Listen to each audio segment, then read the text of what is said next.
Hello and welcome to another episode of the Finish More Music podcast. So I am joined by a gentleman by the name of Daniel Brookes, who is a fellow obsessive about creativity. He's got an amazing podcast and a super cool job that we're going to dive into as well. I'm not going to spoil that straight off the bat because I want to say welcome and thank you for joining me, Daniel. Thank you for having me, Keith. Yeah, I'm really pleased to be on. Yeah, awesome. So I kind of want to dive in before we get to the podcast, which is amazing. And just as a little spoiler for people, you've had like people like Paul Oakenfold on there, which like certainly our audience are going to be mad for. But before we dive into that, you have got a super interesting day job that I'd love to dig into and learn out bit selfishly for myself more than anything. But you're a TV producer. So what does that involve? What's your like day to day? How does that play out? Yeah, so I'm really lucky because creativity is my greatest passion, and I'm super fortunate to be able to work in a career that allows me to do that every day. So in terms of my field within television, I'm a development exec. So it's my job to basically come up with ideas for TV shows. That could be completely new ideas for shows, or it could be sort of coming onto into a company and refreshing an existing format. So previously I've worked at the likes of BBC and ITV. I've just recently been at MGM, as well as at Psycho in the past, doing those sort of big music juggernaut shows. And sort of move around the industry. I guess it's sort of, as this is predominantly a music audience, it's sort of, I was going to make a comparison to the music industry. I guess it would be a bit like being a ghost producer in the fact you sort of would move in the shadows quite a lot in terms of moving into a company. You create the concept, you would create the hook, and then you'd go off and pitch them and then hope that you get a green light to get put into production, to which then showmakers would come in and make the show and take all the credit. Love it. So do you have any sort of involvement once they're coming in making the show? Are you still, there for even an advisory position? Sure. So it depends on the workload elsewhere, in truth. So sometimes certain projects would need the person who was worked on the creative of the idea to stay across it for continuity, to keep it kind of true to the idea that was originally commissioned. Whereas other times it can be, if there's other things that need working on, an idea can get just completely handed over and a team can get brought in, then it would run itself. And there might be a slight overseeing or a slight checking in, but from that point forwards, it would very much just become its own being and just grow from that point, really. Wow. So I want to kind of dig into the pressures of this, because I'm imagining there kind of are a lot when you're brought in. There must be deadlines and things for you to cope with. But before we get there, what's your process for like generating ideas? If you're coming in and you've just got to come up with something pretty much from scratch, do you have a brief to work to? How does that work?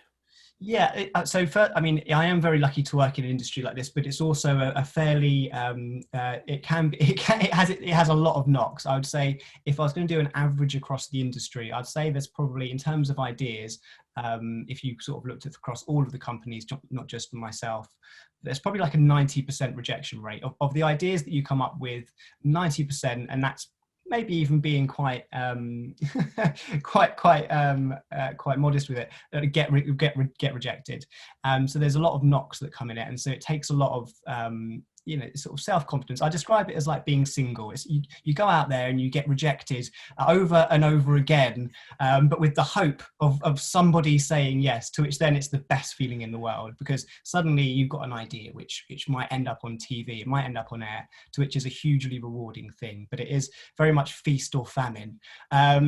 So when it comes to actually generating the ideas, it can come in two ways. Sometimes a channel will come in and give a briefing of they are looking for a new show at this time that they would like to hit this criteria. But the doors are always open. Equally, if you feel like you've got a great idea that doesn't fit any brief and it's so out there that it doesn't hit anything that they've said, that you can always go and pitch that in as well, to which there's obviously a little bit more legwork to do because you're trying to convince them to have something they didn't know they wanted. But equally, that's part of the charm as well, because you've got the surprise factor there as well. Cool. So when it comes to I guess you've got, is it quite a loose brief, or are they really tight with it? I mean, I imagine if you've got a certain time of day, obviously that immediately can restrict a bunch of things you might be able to do. But in terms of the creative boundaries that you're working within, how much wiggle room is there typically? This is the thing. I think, not to get myself in too much trouble here, but often the time the briefs that come out from channels won't be necessarily the shows that get made, which you can learn quite quickly. So a channel might come out, and I won't name one so I don't slander any particular channel. But they may come out and say that they want they say they definitely don't, this is often comes out, they definitely don't want a new food show. Whatever, please don't bring us any food show. What we'd really like is a show that encapsulates the feeling of a show from the 90s. Want it to be have a zoo feel. We want it to be live. We would love there to be audience interaction. And then, okay, you go away, you work on this. But sometimes, a lot of the time, I should say, the show that ends up getting commissioned will be the food show that has no audience. That was pretty much everything they said they didn't want, which is always a bit of a head scratcher. So whenever pitching into a channel and sort of trying to fulfill a brief, what I will tend to do is we'll take 3 ideas, never more than 3, never less than 3. And on that, I will always take 1 or 2 that fulfill the brief, but then I'll always take an extra one that is definitely something they haven't asked for, even if it's something they've even specified that they don't want. If I feel like I've got enough justification to say that you should have it for this reason, then I will absolutely take that as well. But then I'm not sort of beholden to that singular idea and kind of do or die on it. And then you sort of leave yourself a little bit of wiggle room to create discussion. And if they like something from one idea or another idea, it can keep your the creative process going, that investment, that relationship going, and increase your probability of hoping to get a show away on the other end of it. Right, nice one. So you kind of have one in the bag that's a bit of a wild card then, I guess, is a good way of saying it. So let's say like you've got the brief, we're like, yep, Daniel, here you go, here's your brief. What is the next step for you? How do you come up with a bunch of ideas that are going to fit the brief? I mean, do you sit at home doing this? Are you sitting in a team? How does that work? So, I mean, it's obviously a very strange time at the moment. There's a lot of solitude working and then coming together in over Zoom calls, which I think everyone can probably testify now isn't the greatest of creative spaces, because you don't get that kind of creative overlap of talking and then sort of, I call it stacking conversations, where someone says something and then someone can say something over the top, and then it's an idea swells from that point. On the nature of these calls is a stop-start. As soon as one person starts talking, the other person gets cut off, and it can be a little bit jittery. But sort of taking away all of this, in a normal circumstance, it would be a combination of getting together in a room and talking about the brief first and foremost, and maybe picking out things that we feel like we want to stick with or not stick with, and maybe we might mention a couple of little top line ideas, we call it, of sort of nuggets or seeds of an idea that they want to talk about. Or it could be that someone comes in, they've got an idea, they just had that moment, they've read that brief, they've heard that brief, and they go, right, I've got it. And then the floor is theirs to sort of present why they think it's the one. And it's always a mix of that. There's never a single way that it's done. And often what is the case through TV, and this is something that I do, I'm sure most people in creative industries do, is you're forever taking notes. You're always having ideas when you're not normally working in air quotes way of sitting at a desk looking at a screen. You could be on a train, you could be on a plane, you could be walking, you could be in the shower. An idea will come to you. It's not necessarily for a brief, it's just you've had a great idea for a show. It could be a great idea for a documentary, it could be a great idea for a format.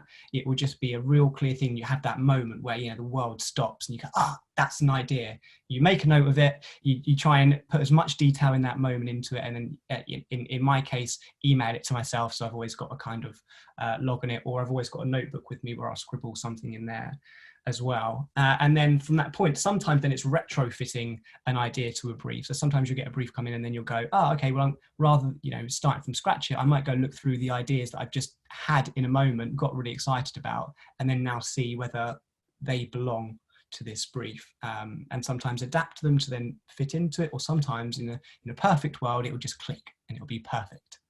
Yeah, totally. So I mean, I can totally relate to the scribbling down of ideas. It's something I do a lot, and the putting so much detail into it. And I think from my perspective, I'm often doing that, trying to make sure that when I come back to the idea, the energy and excitement is still there. So a lot of it is trying to put as much down of that inspiration, so that when I come back to it, I can walk into it and feel the buzz that I've got now. How does that something that you experience? Completely. I'm a big advocate that you'll never be more passionate about an idea than the moment immediately after you've had it. So if you've had that idea, whatever you're doing, try and just stop and just put as much energy into it as possible, because that momentum will just keep giving you more and more ideas, and you'll end up with almost a glossary of ways which it can be done. Whereas if you are on the move and you just sort of send yourself that first bit of information, you try and decipher that 2 weeks down the line and try and recapture that energy in that light bulb moment you had then, you're never going to recapture that moment. So when you have it and you realize it and you have that feeling of the aha moment, it's important to completely utilize that, and squeeze every last drop out of that kind of inspirational moment. It was actually on an episode I did with a chap called Tom Broughton, who's founder of Qubits. He actually made a very good point, similar to you, in terms of note taking, because I'm quite bad at doing emails, as I said, always sending it across. But what he pointed out is that the benefits of a notepad is that you can actually see within the strokes of a pen the excitement of an idea in that moment as well. Whereas when you type an email, everything carries the same weight. Between caps and lowercase, it's you can't really capture the moment there. Whereas if you're writing it down, if you've got more exaggerated pen strokes, within flicking through, you can see which idea you were really excited about in that moment, as well as it being almost time-stamped. He mentioned that sometimes he's got a couple of red wine stains next to the page, and he goes, oh, that was clearly, in a pub at that point, or wherever it may be. But each idea you write down then has a bit of a story behind it, and then your personal connection to that idea will stand as well. The only thing I'm quite bad at perhaps losing things sometimes. So I've sort of taken his idea and my idea, and what I now do is I will write pages of notes, and then I will take a picture of it on my phone and email it to myself. So I sort of give myself a backup, so I won't hopefully never lose an idea, which is my biggest fear. Yeah, I mean, I'll give you the ultimate solution. I'll hold it up for you here. It's the iPad, my friend, the iPad Pro. And because I'm a prolific note taker, and I mean, I'd never thought about that, actually being able to see the energy on the page. For me, I think it's the being as fluid as possible, getting an idea from my mind out. And when I'm typing, I'm pretty fast, but I think my ideas come so much quicker than I can possibly type. Whereas if I've got a piece of paper or an iPad, whatever, if the minute another ideas come, I'll just put a couple of words at the bottom of the page and go back where I was, and I'm kind of juggling between all these things that are happening, trying to capture as much of it, which I lose with when I'm using a keyboard. And then I think the other beauty of the piece of paper is the fact that you can draw arrows and things and stuff and doodles and whatever else you want. And this translates obviously to music, and I think any type of creativity is the idea of the fluidness from mind through hands into the creation of the thing. And anything that gets in the way of that creative flow immediately creates a friction, and you're likely to lose some of them, as you said, to the fear of losing an idea, even on the page. For me, in the moment, like oh my god, I had something then and it's gone, that is terrible enough, let alone losing like the whole thing. Yeah, I'm really bad for sort of just malfunctioning in public. If I feel like I've got an idea, I am quite bad. I will just disappear. I will walk out of a room. I will stop in the middle of a street, and wherever I can, I will make an idea. which doesn't make me the best social company sometimes, but as obsessive as I am. But it's definitely important, and I think you will definitely reap the rewards later down the line, especially when you get them things of whether it's a brief in my job or whatever industry you may work in. Having that sort of your own back catalogue of almost ideas is going to be invaluable, and it will ultimately set you ahead. It will give you a head start over everyone else who's trying to start from scratch in that moment. Yeah, I love it. And again, that's totally applicable to music. The idea of having musical sketches and ideas, and even things that didn't make the cut. You know, you mentioned about the number of ideas and some get rejected. I'm imagining you reject a bunch of your own before you even go and present what you thought was good enough or fitted the brief. Maybe is good enough, but just doesn't fit the brief. The quality might be there, the taste might not be for that particular person that you're pitching to. But even capturing all of those, they're all things in an archive that can get you going whenever you need them. Exactly. Launch pads, just to jump into something else. There might just be a little something in there. It might not be completely right. I'll be honest, some are terrible, but hindsight's 2020, isn't it? but equally, even if it's a bad one, I'll never delete one, because I think it could always provide some kind of inspiration. Yeah, I think it might have been Stephen King, and I'm going to butcher this quote, but it's something along the lines of every wrong step is a stepping stone to the right step, or something along those lines. It's like there isn't really a bad thought or a bad idea. It's just the movement towards the right idea in the end, and sometimes you just got to get this stuff out the way along the journey. Yeah, no mistakes, only lessons. I like it. Yeah. So with when you're jamming out these ideas, how many do you typically have, and how many make the grade? And I guess I'm really interested in the process, because I'm imagining there's a point where you go, there's a bunch of ideas, and then you'll start fleshing out some and others you won't. Is there a sort of a number that you tend to have? And I'm talking, like, I guess a very wide ratio here. I wouldn't expect you to put exact percentages and things, but do you typically find, I don't know, maybe you guys are jamming out ideas for a couple of hours and then you get a handful of things that you move on? How does that work? How do you start refining towards the product that's going to get presented? I think if you're coming up with ideas yourself first before bringing them into a room, you'll tend to know in yourself which ideas you feel like are the ones which have got legs. And I think in a room, I think we can all relate to when someone else is speaking about an idea, you can see within them how they're delivering it, their own belief in an idea. If you can see that someone is half delivering something, you sort of feel to yourself, well, if they don't believe in it, then why should I, and why should a channel, and why should an audience sitting down and watching that show? And so I always try and use that as a rule for myself as well. If I can't deliver this show with a belief and a sort of a passion, then I don't feel like I should present it. And if I look down and I feel like I've got 3-5 of them ideas, great. Sometimes I've got one idea and I just can't wait to talk about it. Then I will absolutely I will completely go for that as well. But if I don't feel like I've got an idea which I'm passionate about, then I just won't bring it up. And I sort of expect the same from other people I work with as well, to a degree.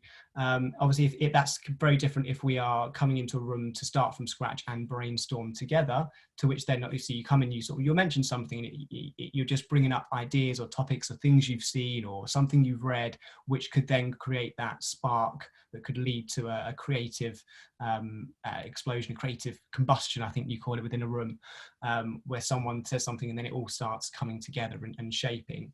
But I think passion for me is the key thing. I think if I can feel passion in myself, I know that I can stick with this idea, because the process in television is long. I mean, music's quite good because if you've got an idea, you can pretty much produce something, it can be out there fairly quickly. TV, it's a long glacial process, and if you don't love an idea at the start, you're sure as hell not going to love it in 6 months' time when it's got difficult and the questions are coming up and you're stuck with this same idea and you're still talking about it, and it's when the times get hard, you've got to have enough belief and momentum in it to sort of see you over those speed humps of difficulties that will always come up in every idea. Now, I do want to move on, obviously, to the podcast, Unlocking Creativity. Before we get into your favorite episodes and the things that you've learned and maybe stuff that you've even taken into your own creative process to enhance it, as a fellow podcaster, I'd kind of ummed and ahed about don't I start a podcast for quite a while. What was the journey that got you to starting? What was the motivation and the story behind it? So I guess I'm quite lucky. I found a career that I love, and it's something that I feel really lucky every day that I'm working in something that's based around creativity. But I also have a certain amount of frustration because it's something I didn't know really existed growing up. So sort of a bit of background on me is I went to sort of fairly average school, and I did quite average academically when I was there. But what the frustration I had was that when there, and this is a hindsight frustration, obviously you don't know when you're at school, but everything that was judged was done around your kind of academic intelligence on a subject. There was never any lesson that taught you about what I view as an invaluable lesson around creativity or creative intelligence. And I truly believe that if people knew how to harness their own creative ability, then I think the breakthrough we as humankind could make would be far, far greater. But instead, all of the traits at school that are sort of associated with creativity and creative intelligence are almost beat out of us to such a point where we're led to believe that we're either creative or we're not. And people feel that they sort of fall into one tribe, like, oh yeah, I'm not creative, which is total rubbish. Because I believe that everyone is capable of an idea, of a great idea and a creative breakthrough. It's just that some of us now need to be reminded how to do it because we've been maybe made to think that they're the creative one, they're not. And I think creativity is such a powerful thing and so valuable because literally one good idea has the power to change our entire lives and circumstances. So that made me think, what if there was a way to not only have more ideas, but better ones? And it's that question that led me to starting the podcast. And sort of by speaking to those who've had those life-changing ideas already, finding out how they had them and unpacking their process, we too as listeners and audience, and I include myself in that, kind of the people that can learn from these guests, we too can replicate those techniques within our own lives for our own creative breakthroughs to hopefully lead to success and happiness with the ideas that we come up with. Love it. Wow, that's deep.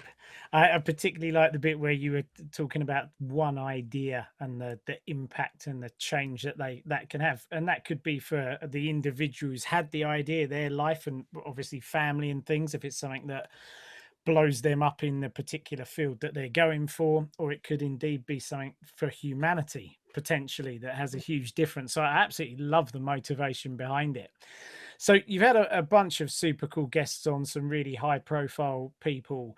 Are there any standout aha moments that you've had? And I realize I'm potentially chucking you under the bus because it's sometimes difficult with such a wide question, but like anywhere you kind of went, wow, yeah, okay, and you were able to apply that maybe yourself. I mean, I have a few to talk about. Obviously got to bring Mr. Oakenfold into it at some point, but I wondered if there were any kind of moments where you're like, yeah, that really makes sense to me. I hadn't maybe thought about it like that before. Yeah, I mean, I'm really lucky that every episode I come away from doing, I always find there's always one particular takeaway that sticks with me personally, and that has now shaped how I work in my everyday life, in my career, but then also just in other things that we sort of do in life as well. But I think I could probably pick out one from each guest in truth, if not more. But I'll start with Paul Oakenfold, as you mentioned him, who is one of the biggest characters I've had on for sure, and is it was a really fun interview. But one of the things that I sort of creatively that sort of I took away from it was that people always think of creativity about being coming up with an idea, which is of course a huge part of it and was a huge motivation for me.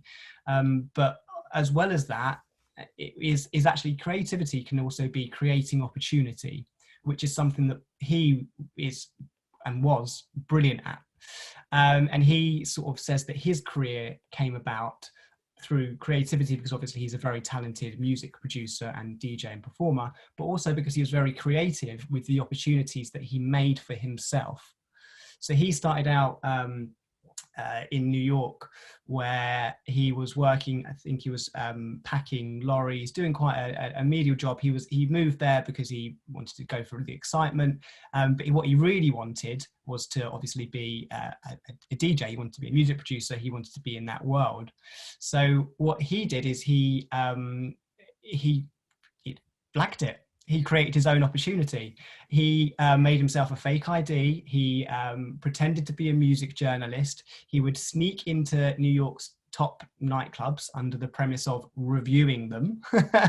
And then when there, he would network. He would speak to, the DJs, the music industry people, the publicists, the party goers, the promoters. He would speak to everyone there. And then he would then obviously tell them that what he did, and he would make friends. And then from that, it would create opportunity.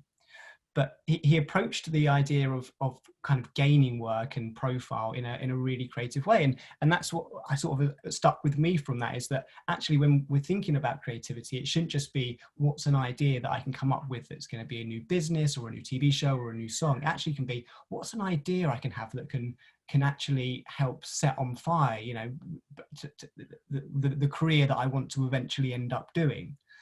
And so I think that sort of that spirit as well, that sort of gung-ho, just go for it, let's be truthful, blagging it a bit, but I think there's a lot of charm in that. And I think if I was one of them people in that club and someone came up to me who had blagged their way in as a as a pretend music journalist because they wanted to come see, I'd sort of find that quite endearing. I think I would want to give them a chance, because I sort of go, they want it, that you can tell that they want it, and sort of that going out there spirit and just sort of going and getting it as well, I think has obviously done hugely well for Paul in particular, but other people as well. And I guess music is one of them things where you can either sit in your room and you can write the greatest songs in the world, but if you're not going to go out there and get people listening to them, and whether that's obviously you can do that online or forcing it down people's ears or playing in clubs, whatever it may be, if you're not going to find a novel way to actually get it into people's ears,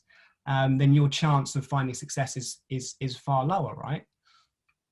Yeah, I had no idea that would be the angle you come with. I thought you were just going to come with a music being in the studio thing, and instead it's using your creativity to overcome. Really, the way that I would put it is to move from what potentially a lot of people would look at as a problem focus, like, oh, I can't get in that club, I can't do this thing, I'm not anybody, I don't have a chance, and then taking it to an opportunity focus and say, how could I do that? Because the minute we ask a question, as soon as you like the quotes, there's another one that's fantastic, was a question opens a mind, a statement closes a mind.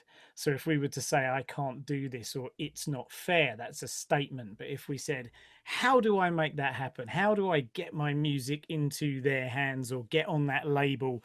What is a way of doing this that nobody else does? Yeah. Immediately we open up all of these ideas. And then the flip side to that, I suppose, is the fear, which is what's the worst that can happen. And I'll tie this in actually to a guy, Dan Shipton. Is that his name? I did scribble him down. Yeah, Dan Shipton.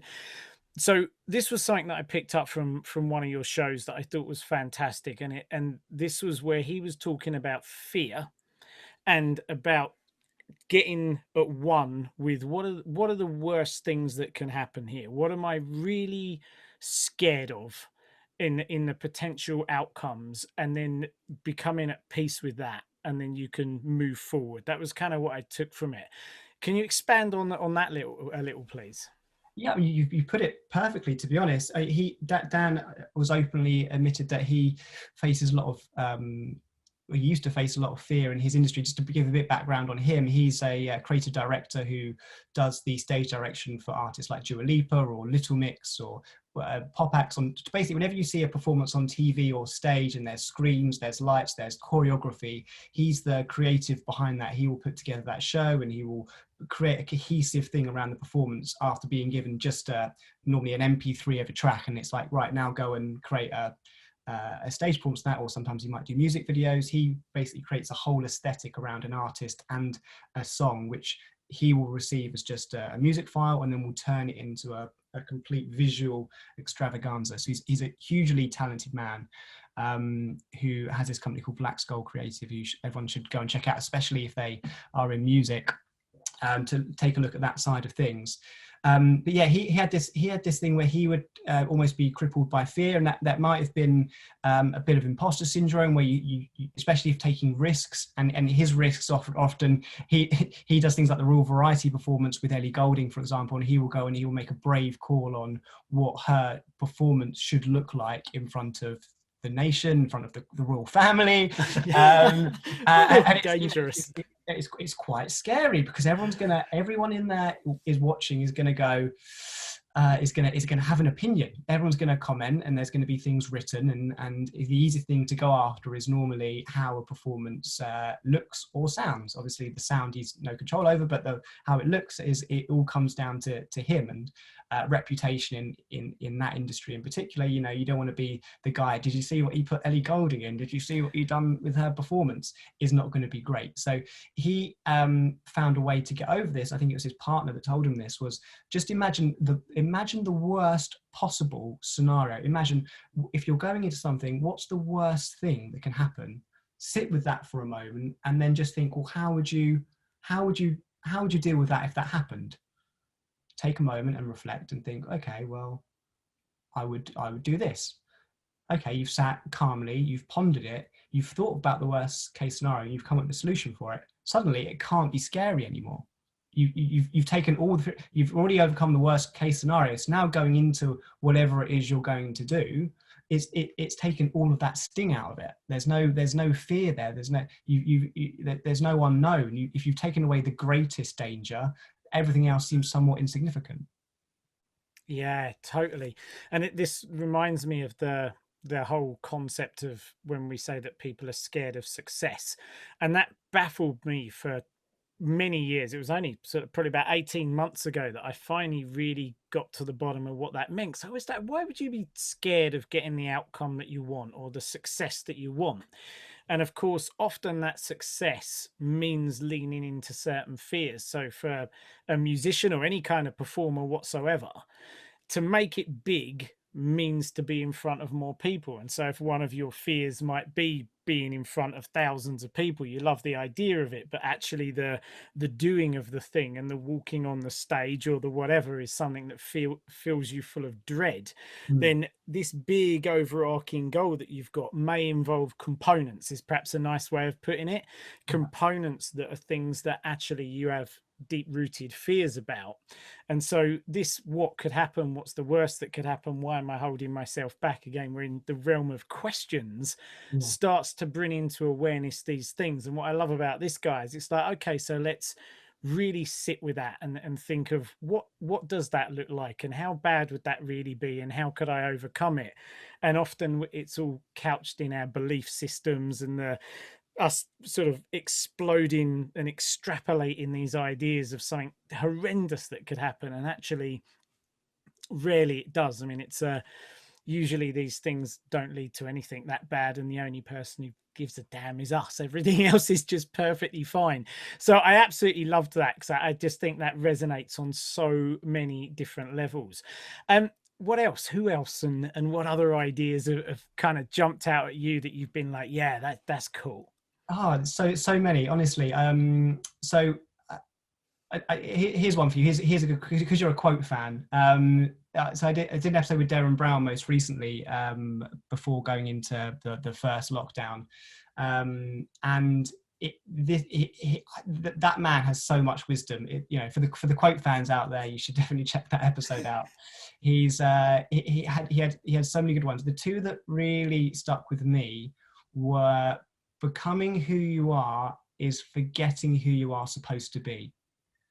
Becoming who you are is forgetting who you're supposed to be. And I think that's because there's so much my interpretation of that is that there is so much people expectation on who you are supposed to be, especially growing up, becoming who you are. And your parents have expectations on you, and your friends have expectations, your partner has expectations on you. But if you just forget all of that, only when you truly put all of that out of your mind do you become who you are supposed to be, your true self. And so I always try and think, what are people's expectations of me? And then I always try and align to whether I think that is if I do what they expect to, am I being true to myself here? Is that me being who I want to be? Is that being a good representation of who I am? And I guess that comes back to being an artist. There's and a music artist and music producer, there's often expectations about what you should be as an artist, and how you should be and who you should look. But I think by remaining true to who you feel like you want to be is probably how it leads to happiness. I know that was a big thing from Darren, is happiness and finding purpose. And only when you have purpose do you find that you're happy. When you're listless, or you feel like you're on the wrong course, or you're on someone else's course, you feel this disconnect, and that often leads to a great deal of unhappiness. And obviously when we're not in a good mood, and we're not in a positive mood, that then has an impact on other areas of our life, creativity being one of them, ideas being one of them, and obviously the quality of our output being on that. So that brings me to another quote of his, actually, which was focus on your talent and your energy, the rest is irrelevant. Focus on your talent and energy, and the rest is irrelevant. And again, energy for me, I think that's, again, I sort of subconsciously picked that up when I was speaking earlier about passion. It's always about the energy. It's about your talent, but also the energy that you put behind it. And you need to have both in tandem. You can't just have talent and no energy and no thrust, because otherwise it's never going to go anywhere. It's never going to take you anywhere. Focus on your talent, improving yourself, improving your ability, and then also focus on what you're doing with it and how you're spending that energy. Because after all, energy is a finite resource, and you can choose to spend it where you want. And you could put it in areas which don't feel like are particularly fulfilling to you, and that's fulfilling in an emotional or spiritual or financial way. And if it's not giving you anything, or it's not rewarding you with anything, then you've got to look at whether that could be spent better elsewhere in a way that's going to bring you a greater sense of fulfillment. Oh, that's awesome. And it kind of ties in, I think, with the Cassandra Gracie talking about the work balance, right? Because that it struck me that she was talking a lot about, and again, we have a finite resource of time, energy, everything, and picking the things that light you up. There are always going to be, there'll always be stuff that doesn't light you up, that needs to be ticked off just in order to function in this world, from paying bills, and for some people, day jobs at present, and things that maybe don't light them up very much. But the period of time that we do have, we get, choose it wisely, I guess, is a good way of saying it. Seems to tie in really nicely with what Darren was saying as well. This idea that we can pick activities that drain our energy and kind of sap things from us, or we can pick to fill those up with creativity, being a great one. For a lot of people who have jobs that aren't creative, they get the choice when they come home. What do?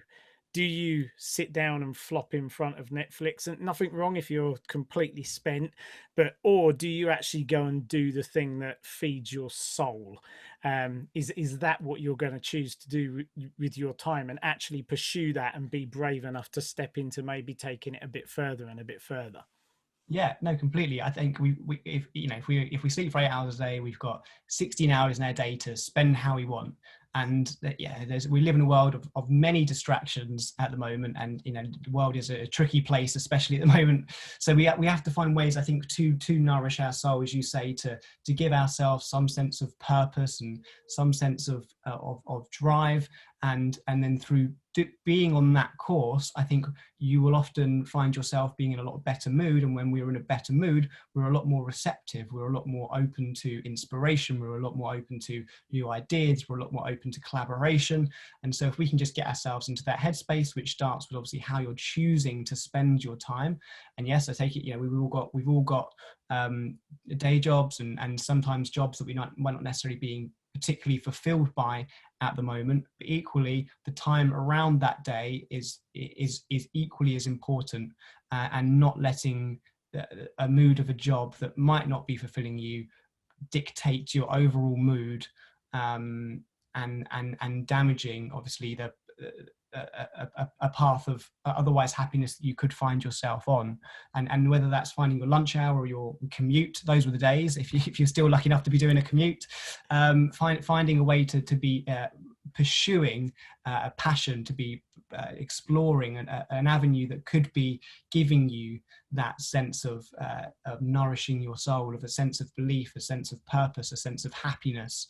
I think just any way you can, it's a real cascading effect. It's like dominoes. If you can start with the first part of it, get yourself on the right track, thinking the right way, find something that you love, spend some time on it, it's amazing what else can open up around that in your own world, just through your own mindset. Yeah, I love what you're saying there about this idea of the cycle as well. It sort of feeding itself as you go around. And you were mentioning about being in the good mood and sort of receptive to the ideas and playfulness. And I remember John Cleese was saying about this, and he for him an essential ingredient being humor. So just bringing that into, if you're not in the right frame of mind, bringing humor into your creative process can sort of make you more open, more receptive, more relaxed to having these ideas channel through you. Completely. A joyful state of mind is going to be far more creative than a scared, anxious, or unstimulated one. So I often say that if there's a lot of these days at the moment, but if you are struggling to get in that mojo, if you're struggling to come up with an idea, just get yourself in a better mood. And whether it means something different from everyone else, whether that's you doing some exercise at the start of the day, whether it's you listening to techno really loudly at 7 a.m, if it's you dancing in your living room, if it's you calling your best friend, whatever's just going to switch you into just feeling a bit better in that moment. If it's you working on a brief like what I do in my career, or if it's just needing to come up with an idea to hit a deadline, or because you're trying to come up with a hook for a track, or come up with a new top line for a track, whatever it may be, if you just sit there and stare and they're getting frustrated, you're just going to hit resistance, because your mind's not in the right place it needs to be. Take a step back, go and do something that is away from your working space. And this is going back to what we were saying about soft focus, having an idea sort of just lingering in the back of your mind, and then go and do something else, distract yourself, procrastinate for a bit, do whatever it is that then just lifts your mood. And then when you go back and sit with that problem again, or sit with that task again and try and solve it, you're going to find it a lot easier if your mindset's more positive. Yeah, really, really good. Really, really good. So I want to sort of wrap this up, if we can, looking at people who are creatively blocked and stuck, because it happens to all of us at some point. And for some people, a lot of the people that I teach have been at or interested in and trying to write and finish pieces of music for a long time, and just not really getting there. And obviously a part of what I teach is helping them to unlock that.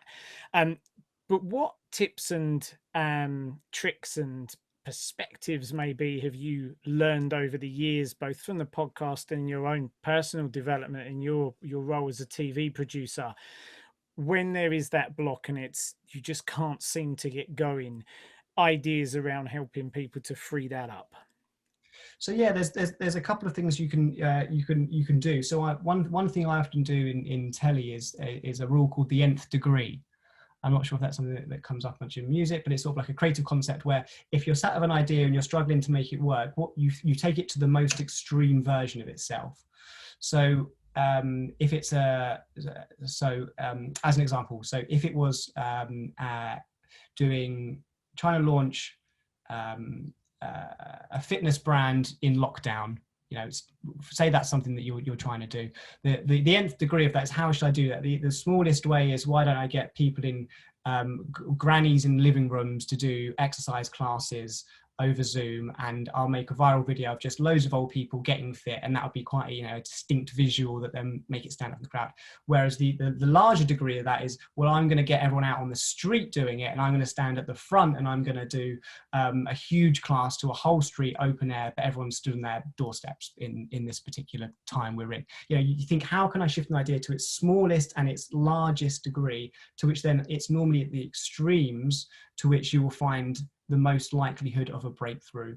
I hadn't sat with that to think about it in terms of music, but I guess it could work in sense of producing a track, in terms of what would the hardest sound of it be, what would the softest sound of it be, what would a long form version of this or an extended mix of this be compared to that the radio. You know, thinking of what the upper and the lower limits of what an idea can be is often where you will find the novel space to then explore and exploit.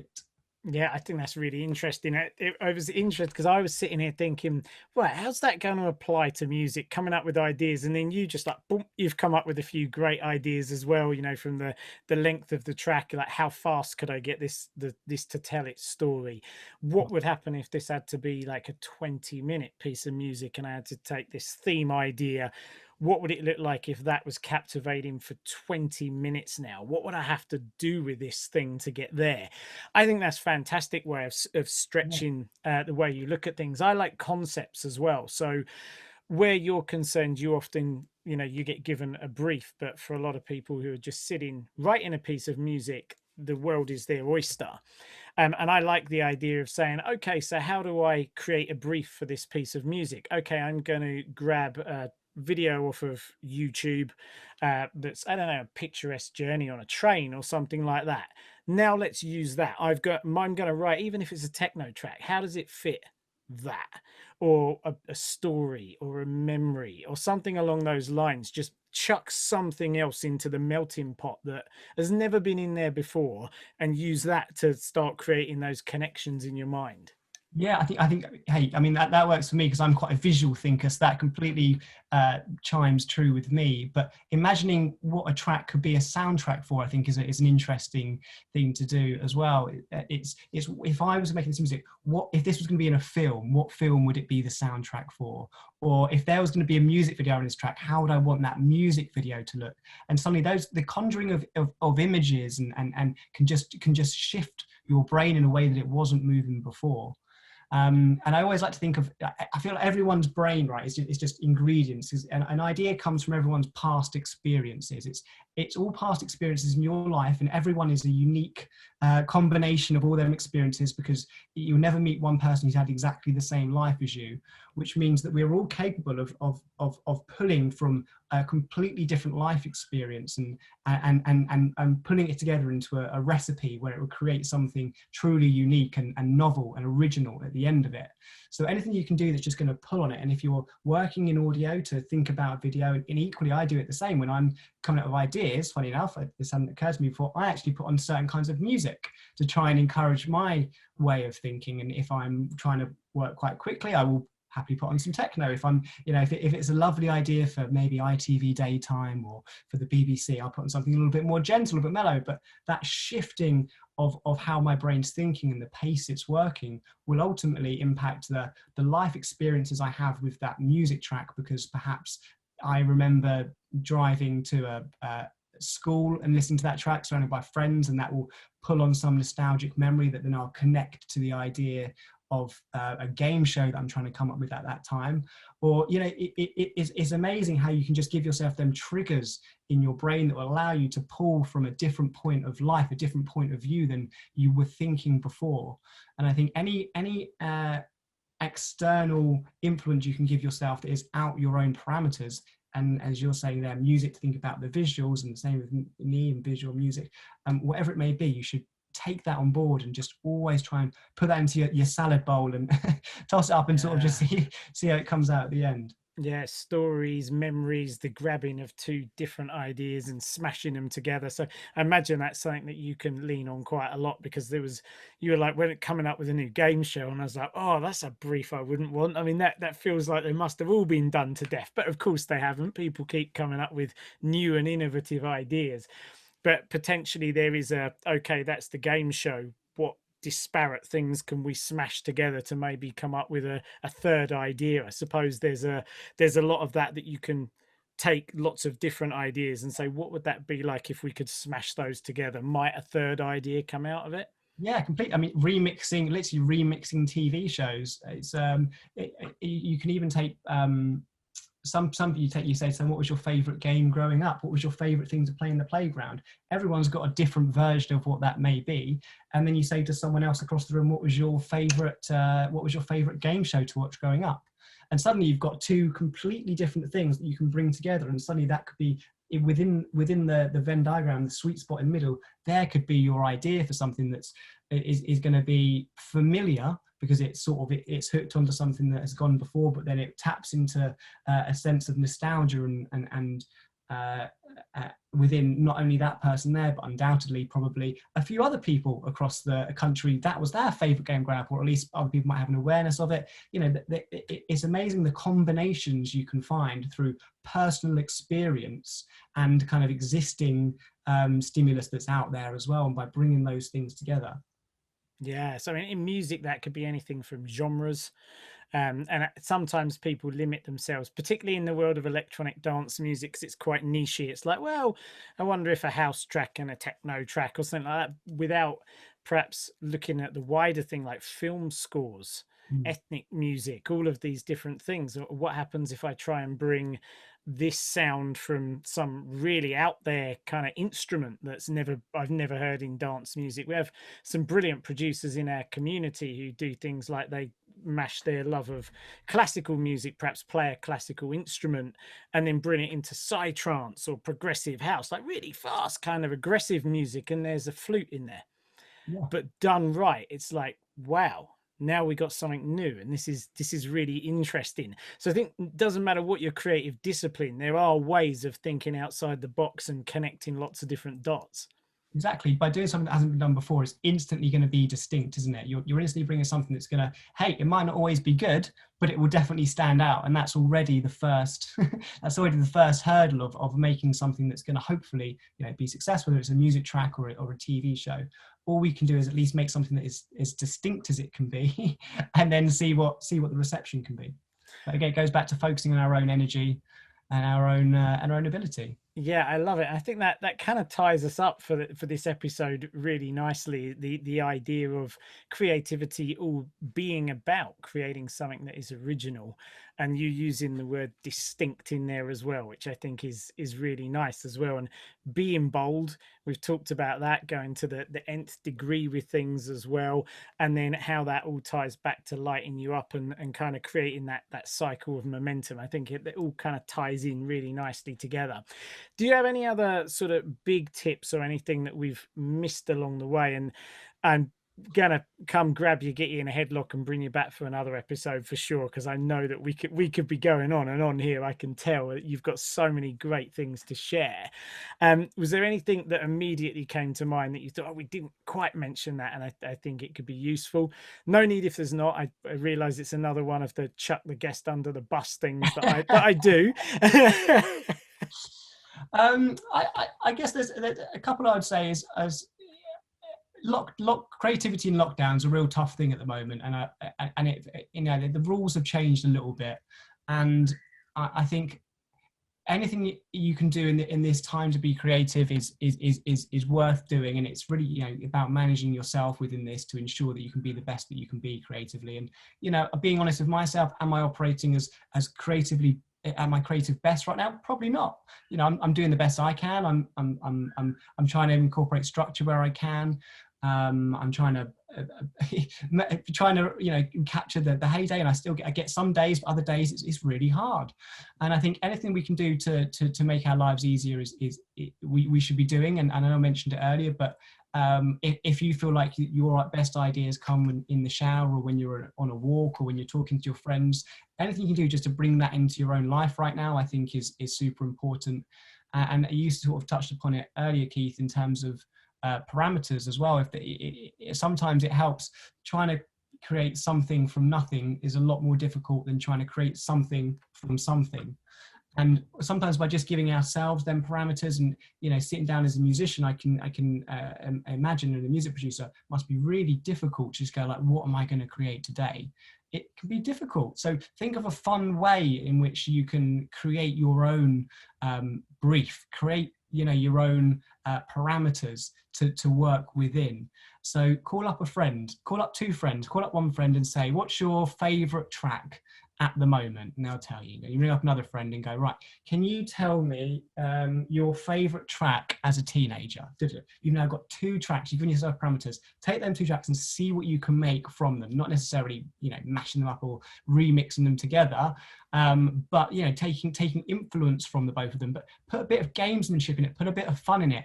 And now what you've also done is you've obviously given yourself a sense of a responsibility, because you've spoken to your friends and you've already put this out into the world, right? You've spoken to them, so now when you speak to them, they go, how's that track coming along? You've made yourself culpable to someone and something to actually create and develop something. So anything you do just to sort of bring some fun into yourself and some guidelines and some parameters to help your creativity. You should absolutely be doing it as much as you can and as much of it. Yeah, brilliant. I love the way you've managed to even tie accountability into that one. That's like what a fantastic idea. Brilliant.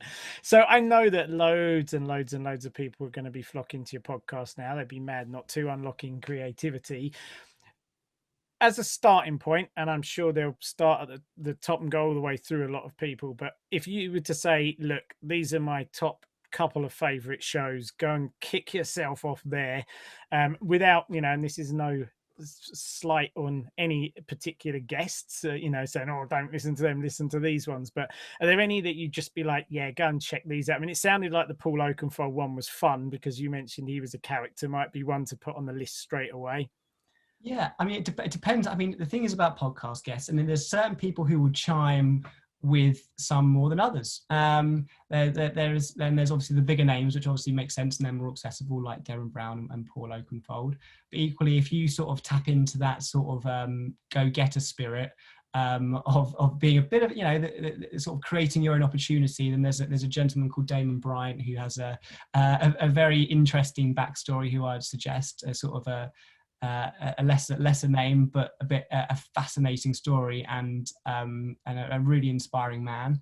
Then equally, I think the Derren Brown one, he's obviously one of the most creative people on TV in terms of what he produces as a show, to get an insight into his actual process, not just in magic and illusion, but in who he is as a person and his approach to life, and the life he's lead. He's got so much takeaway, sort of like bang for the buck, if you will. There's just so many takeaways in that episode.